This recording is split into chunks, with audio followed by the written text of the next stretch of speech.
I'm not really sure what took me so long to make this video, but I've been thinking about all the issues that I have with the WWE, with this wrestler, that wrestler, this plotline, that plotline, this wrestler not getting a push, this one getting buried.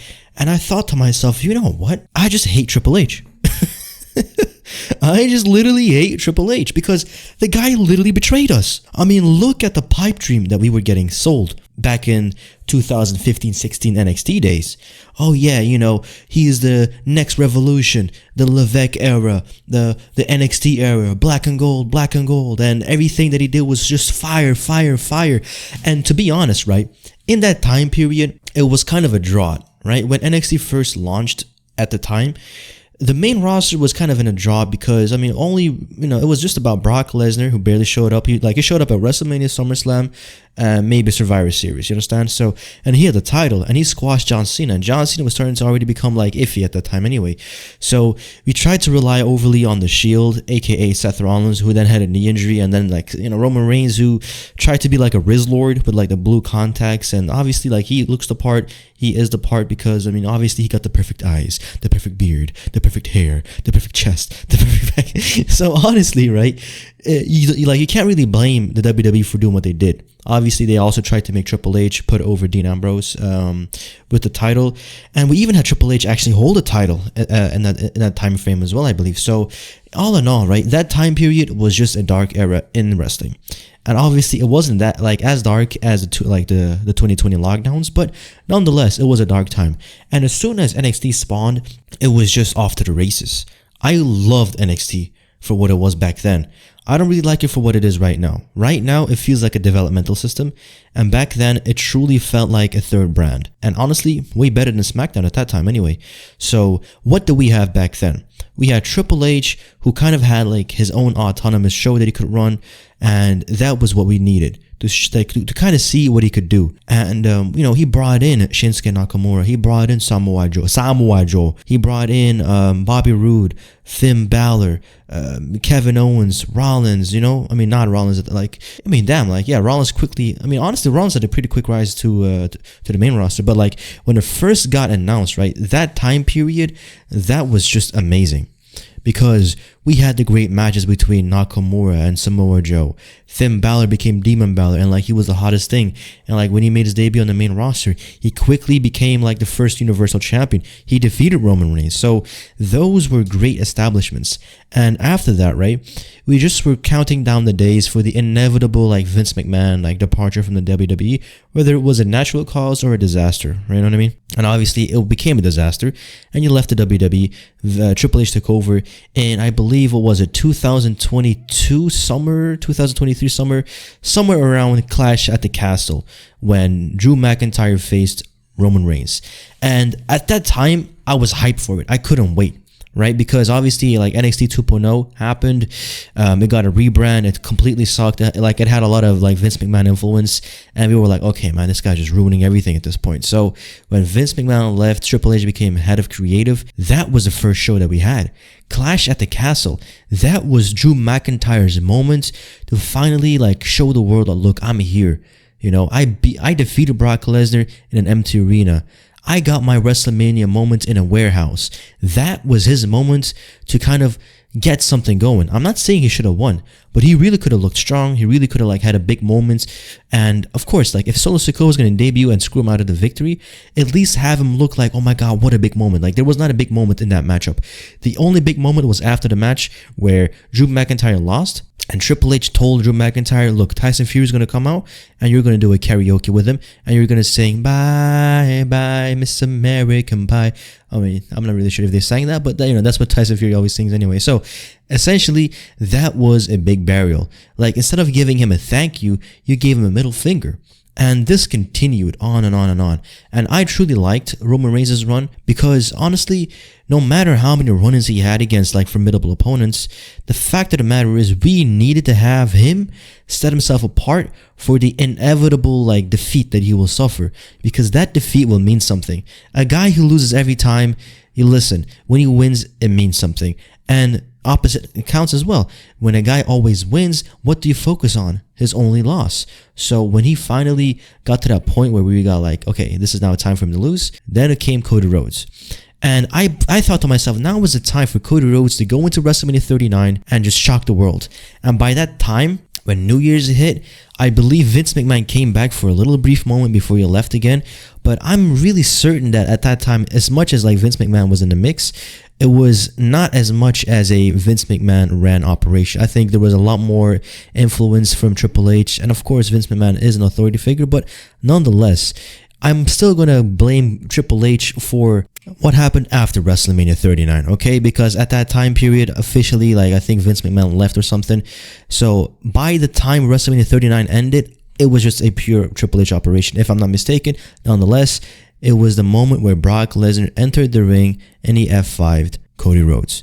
I thought to myself, are you kidding me? We're going to get stalled for next year. And that's exactly what happened. We got stalled. That SummerSlam, it was still about Brock Lesnar. That SummerSlam ends. Cody Rhodes goes into a tag match. And then we go into WrestleMania 40. He has him win the Royal Rumble again. Why? Because, I mean, now it's time for him to win the title. It's essentially what The Rock and John Cena did, right? Once in a lifetime and then twice in a lifetime. It didn't really matter because we already knew that rematch was just going to be the moment where Roman Reigns lost. And it didn't really feel big anymore. The big moments in wrestling are always when you don't know what's going to happen.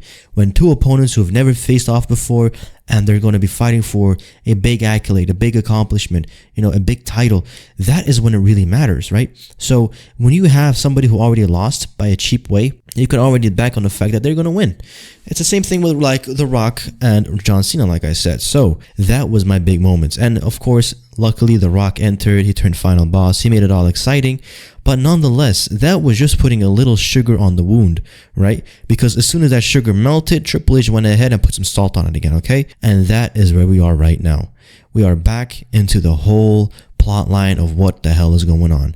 What the hell are they doing with LA Knight?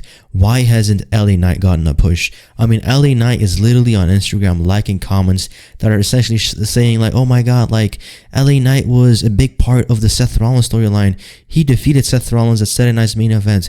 Why isn't LA Knight even on SummerSlam? Or like, you know, for example, Damian Priest versus, you know, Aleister Black. You had Damian Priest defeat Drew McIntyre, right? He got over on Drew McIntyre, but Drew McIntyre is in a big profile match at SummerSlam and Damian Priest is not even on the show. Now, whether or not I give a fuck about Damian Priest is a different story, but still, the argument is still valid, right? That is what I'm trying to say here. Nothing really makes sense.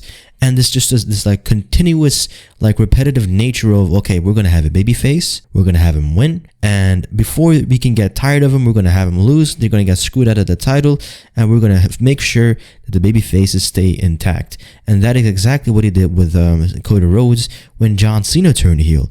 I mean, look at the entire John Cena heel run, and please, you can't even tell me for 1 second that meant something. In a vacuum, right? In an isolated segment, that heel turn, that moment when he actually turned at the Elimination Chamber, that was the best turn of all time. Shock factor, everything. It was amazing. But it truly felt like something that it didn't actually feel like a legitimate heel turn. When Hogan turned heel, that was like legit. Like you knew he was a bad guy. But with Cena, this is on Cena by the way, but I'm not really sure how much of it is like the actual influence of Triple H. But I believe that Triple H kind of said to him, look, John, we have a lot of t-shirts already made for you for this like retirement tour. This heel turn came out to be, we didn't really plan it when we first announced your like retirement tour in Money in the Bank 2024, right? And you know, please don't do anything too crazy. Don't make yourself like all black, change your attire. Don't do anything like that. We got to make sure that we sell your merch. Your merch is key. And that's exactly what happened. I mean, he was essentially handicapped in being a heel. I would have loved to see Triple H tell John Cena, look, John, how about you go backstage and attack Cody Rhodes, bloody him up? How about you be a menace? How about you drag him by, you know, like you hog tie him by the legs, you tie him up behind a car, and then you just like ride off into the sunset with him. Like, why not do some fun stuff like that? Instead, you had him come out to Brussels Raw. He gets on the mic, he's almost like crying, this is a dysfunctional relationship. I was literally like, the first words I heard out of his mouth was that, right? And as soon as I heard that, I was like, okay, you know what? It's already doomed. I don't even need to see anything else. And, the whole like pipe bomb John Cena thing, okay, it was cool in isolation, but come on, are you kidding me, bro? Like, we're just gonna like replay the greatest hits. That's where we are right now. And I get it. It's John Cena's retirement tour. Play the greatest hits for all I care. But what happens outside of him? What happened outside of John Cena? What happened to the Raw title? What happened to the tag division? What happened to the IC title? The United States title? What about some new stars? What about some new names? What did you do with Karrion Kross? You could have had a big moment with Karrion Kross. You could have had him beat Sami Zayn at Night of Champions in front of Sami Zayn's home crowd, and you could have had him be like a guy with genuine in kayfabe heat, right? Because somebody who loses in front of his home crowd, that's like a no-go. But if it's like a bunch of oil princes in Saudi Arabia, come on, man. You could have made Karrion Kross the biggest villain of all time, and that could have catapulted him into major storylines. I mean, how about Karrion Kross versus Seth Rollins? How about Karrion Kross versus Aleister Black? How about like all of these matchups that you could have made, and it just went nowhere? And that's how we all feel with LA Knight. I mean, you gave him that like United States Championship, but to be honest, did you really give him the title because you have faith in him being a champion? Or did you just give him the title because you wanted him to be a transitional champion? I mean, when Jacob Fatu debuted, right, into the WWE, like Baron Corbin was on the way out. Baron Corbin, he essentially said that, look, I got upset with the WWE, because they literally told me, like, look, we need some bodies for Jacob Fatu. We need bodies. And essentially, Baron Corbin got upset. He's like, look, man, I'm not a body here, man. I've been here for a long time. I've been here for 10 years. And you just see me as a body, and I'm just going to, lay over for Jacob Fatu. I'll do the job, but I'm not a body, right? And so, no matter how you feel about Jacob Fatu, essentially, his entire run leading into WrestleMania 41 was amazing. But after that, I mean, I get it. He's a big baby face. He has a title. You want to elevate him to the next level. What do? The guy that brought him in, Solo Sikoa, you're going to have him turn on him. But I thought to myself, why would you even do that right now? I mean, could you imagine how great a duo with Jacob Fatu and Solo Sikoa would have been when they're both baby faces? Like some brotherhood angle, some brothership, you know what I mean? That would have been amazing. Like a comedy segment. Like Solo is already good being at, like doing his comedy stuff. But why? Why did you have to break him up right away? And you had to turn Solo Sikoa, right? His fake bloodline last year, it didn't work. This year, Triple H, you do the same thing. But instead of them being the bloodline, you call them the MFT. Right? My family tree, the MFTs. And I'm thinking to myself, dude, didn't you learn from your mistakes last year?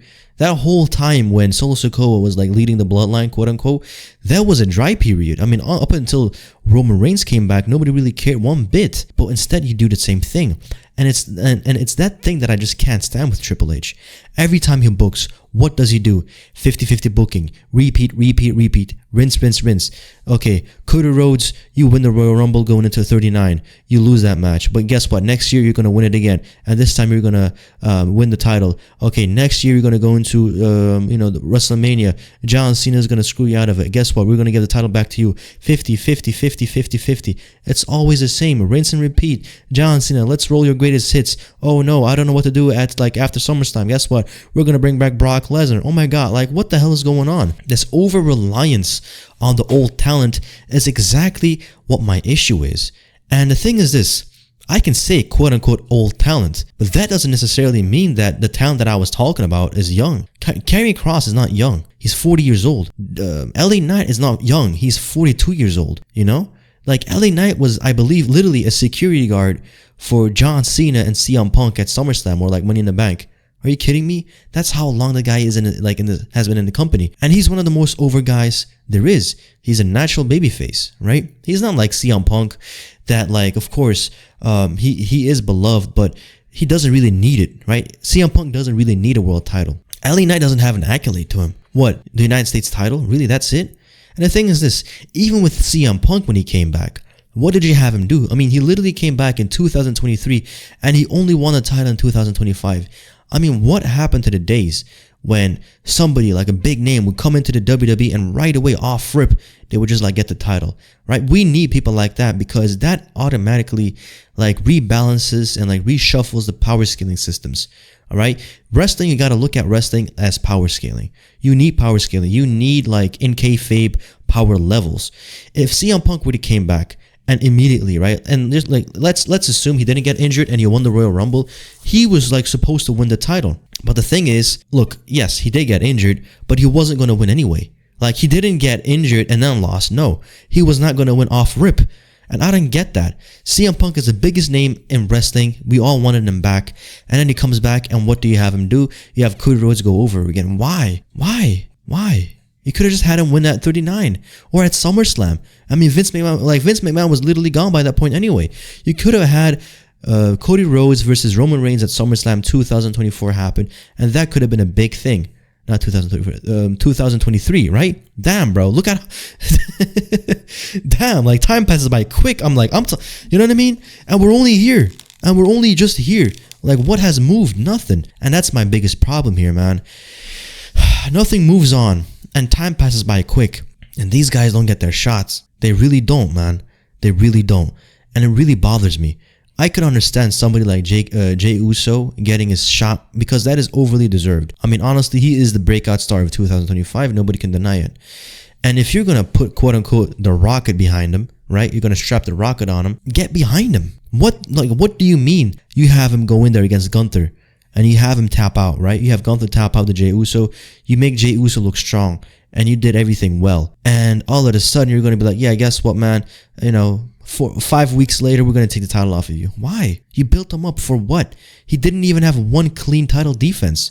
I mean, yeah, he had a match against Seth Rollins, but that was a DQ. Yeah, he had a match at like Money in the Bank, but that was like a tag match against Logan Paul. Like, what the hell? Are you kidding me? That's it? That's your world heavyweight champion? Book him properly. And like, Jey Uso is not a world beater, but you could have put him in a position where he could like triumph. You know what I mean? He could get over, but you didn't have the faith in him. And that's the biggest issue here. He doesn't have faith in his stars. Even with like Rhea Ripley, for example. Yeah, okay, Rhea Ripley is over, but what does he have him do? Yeah, Rhea, you can't win anything. You know what I mean? Like, you cannot win everything before like, if you do so, right? If you do win everything, the crowd will get tired of you. And if they get tired of you, it is going to be really hard for me to turn you back face. And it's going to be really hard for the crowd to love you again. And that is just like the repetitive nature of his booking. Over and over again, it'll be this whole thing where, once again, he's going to go over the script, right? And the script will read, you win, you lose, you win, you lose. And then both can get away with bragging rights. But I don't want that anymore. I want somebody to actually take a pin and really get defeated. I can't recall the last time this happened. I mean, of course, it probably has happened to like a lot of heels, right? It happened to Drew McIntyre lost clean twice in the last 2 years, in his biggest feuds. He lost to CM Punk, and that was 2 back-to-back losses. Yes, he won at SummerSlam, but that's besides the point. And then again against Damian Priest, does he come back and does he look strong? In what world did Drew McIntyre ever earn a title shot against Cody Rhodes? Yeah, I mean, he just came out and he assaulted him. I mean, is that really like the prerequisite for a title match? I mean, if that was really the case, we will be in the same position every single month that Monday Night Raw is in right now. I mean, look at Monday Night Raw. What's going on? Jey Uso has a match for the title, including CM Punk, including Seth Rollins, including LA Knight, a fatal 4-way. If that's the case, this should be happening with the WWE Undisputed title. We should be putting Cody Rhodes in really jeopardizing positions, but no. Cody Rhodes, has he ever been in a triple threat match? No. Has he ever been in a 4-way match? No. Has he ever been in a match where the stipulations were really against him? No. It were always matches where it was clean one-on-one matches that obviously he was going to win. And I don't want that anymore. If you want to take the title off of Cody Rhodes and you don't know how to do it, dude, put him in the Elimination Chamber and put the title on the line, right? Have the Money in the Bank guy cash in on him. Put him in a 3-way. Have Drew McIntyre win it. Get him, give Drew McIntyre a shot again. I think he is really, really, way overdue. And I think Drew McIntyre, he's not one of those guys. He is 40 years old or 40 plus, but he's not acting like an old man. He is always wrestling. He's always down to go. You look at CM Punk, he barely wants to wrestle, You put the title on him. Yeah, it was a great moment. I loved it. I wanted to see him as a champion. I wanted him to come out on Monday Night Raw and raise the belt, but I already knew that, look, the guy has already shown that he's not here for his I don't want to say that he's not here for his legacy and that he's here to put talent over, but has he really put talent over? Has he really? I mean, what are his feuds? Like guys that are already old, right? Like Drew McIntyre, he's already old. Seth Rollins, he's already old. John Cena is already like, so you can't even really say that he came back for young talent, kind of like the way that he did in AEW. He didn't do any of that this time around. So what was the issue here? Why couldn't you put the title on him right away? And like just forget about the injury that he had, okay? Just in general, I'm talking about here. So that is my big issue. This is the big issue that I have with Triple H and his booking. We trusted him to do something big. We trusted him to be the big savior, but he's not. If anything, ever since like TKO sold out to, ever since Vince McMahon sold the WWE to TKO, he was still the head of, he was still the chairman of WWE, and he ran WWE. But as soon as he left, and essentially that whole power scaling in the WWE infrastructure faded away, and we all had different titles. Triple H is clearly the guy for creative. Nick Khan and Stephanie McMahon, yada yada yada. They're co-CEOs, right? So all that stuff really faded away, and the more it became a democracy, the more corrupted the product became. I mean, look at right now, for example, they're already launching the ESPN deal. We were supposed to have it for next year at WrestleMania, but they jumped the gun already. Who wants to pay $30 for a pay-per-view?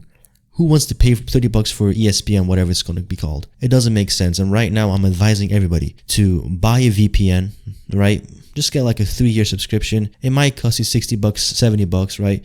Maybe $1, $2 a month, essentially, what that equates to. And you can just watch everything on Netflix. Monday Night Raw, SmackDown, NXT, all the PLEs, a few shows, a few documentaries, the back catalog. You can watch everything on Netflix. Just please do so. Don't really give money to these people. I was literally planning to go to SmackDown Live in Dublin. I checked the damn tickets, bro, and they're literally $500 for nosebleeds. Are you kidding me, bro? Literally, come on. And the thing is this, WrestlePalooza, right? The next PLE in September. You look at the title. I mean, you look at the tickets for that PLE. Literally $6,000, bro. $6,000. I'm thinking to myself, am I gonna meet God there, bro? What the fuck? What do you mean $6,000, bro?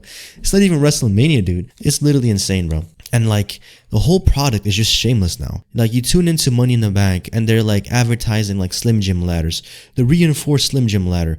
I mean, that was a ladder that they had to make sure that Seth Rollins used to climb and get the Cash App Money in the Bank. I mean, even the damn Money in the Bank briefcase was just plastered with ads.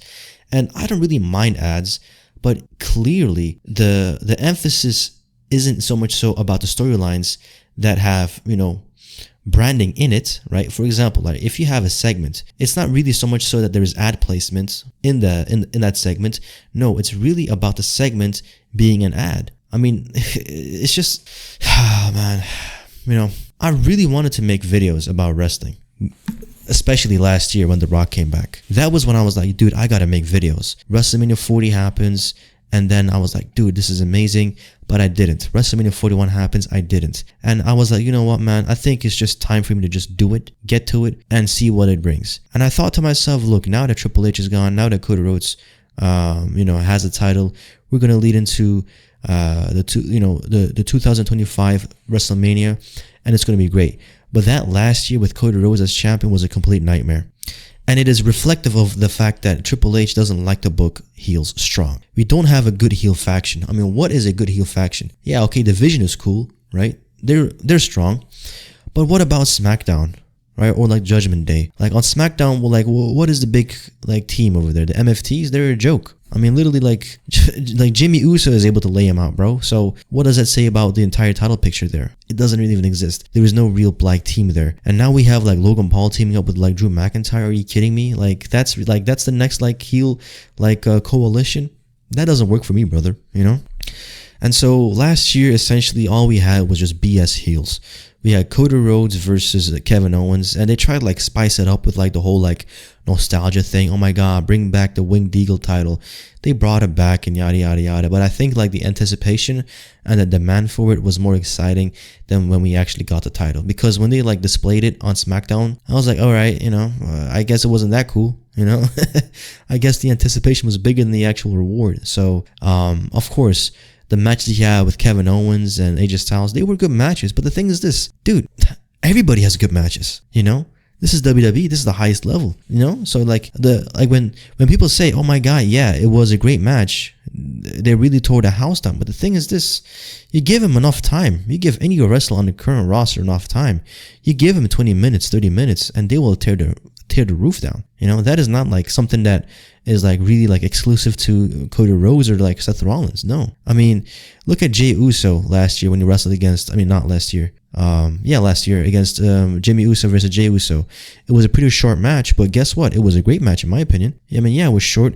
They didn't get to tell a long story, but they got the job done and I liked it. So essentially, a short match doesn't really mean a bad match either. So when we had Cody Rhodes have the title and he was going on these like long feuds against Kevin, it was a TLC match, break him through a ladder, yada yada yada. It was great matches, but what was the storyline there? Oh, Kevin Owens, you're my friend and you backstab me? What about AJ Styles? Like, why did you have AJ Styles, the most beloved wrestler arguably in the WWE right now? You have him turn heel.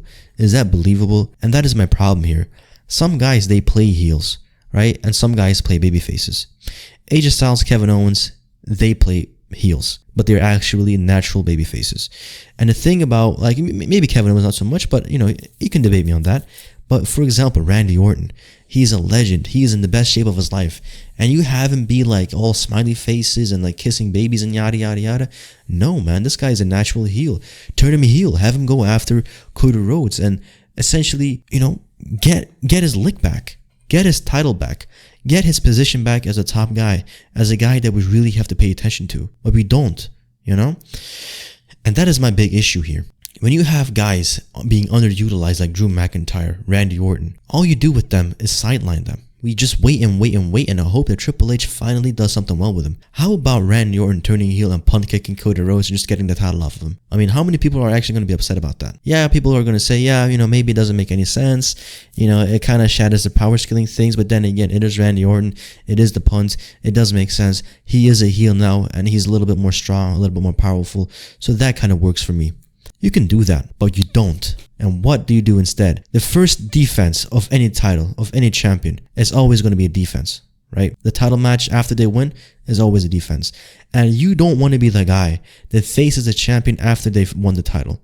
You don't want to be the first defense. Never, never, never, right? But guess what? The biggest heel that they have, and perhaps maybe the only heel on SmackDown, Drew McIntyre, they put him in a match with Cody Rhodes right away at Clash at Paris for the WWE Undisputed title.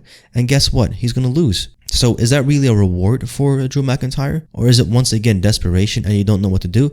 And it's like a pseudo accomplishment. Yeah, thank you, Drew, for like sticking it out. Here you go. Here's a title shot. But guess what? You're going to lose and we're going to forget about you in 3 months. Like, is that really a reward or are you just like dissing him? It's the same thing with like CM Punk, right? CM Punk in interviews when he left the WWE, he always said, oh yeah, go ahead and headline the buy one get one free main event at WrestleMania, aka Night 1. He dissed Night 1, and he even said, right, back when he wrestled The Undertaker, he wanted to be the main event that year at WrestleMania. And like, he was saying like, look, Triple H, Vince McMahon, they were telling me, yeah, but you're the co-main event. He's like, no, I don't want the co-main event. There is only one main event, and that is the last match of the night. If I cannot be the last match if I'm not that match that ends the show and the pyros go off, then I'm not the main event. But then again, you have essentially CM Punk go in there, Night 1 main event, WrestleMania 41, and he's crying and like saying, oh my god, it's the best thing I ever wanted. And then like he goes in there and like starts hugging Triple H.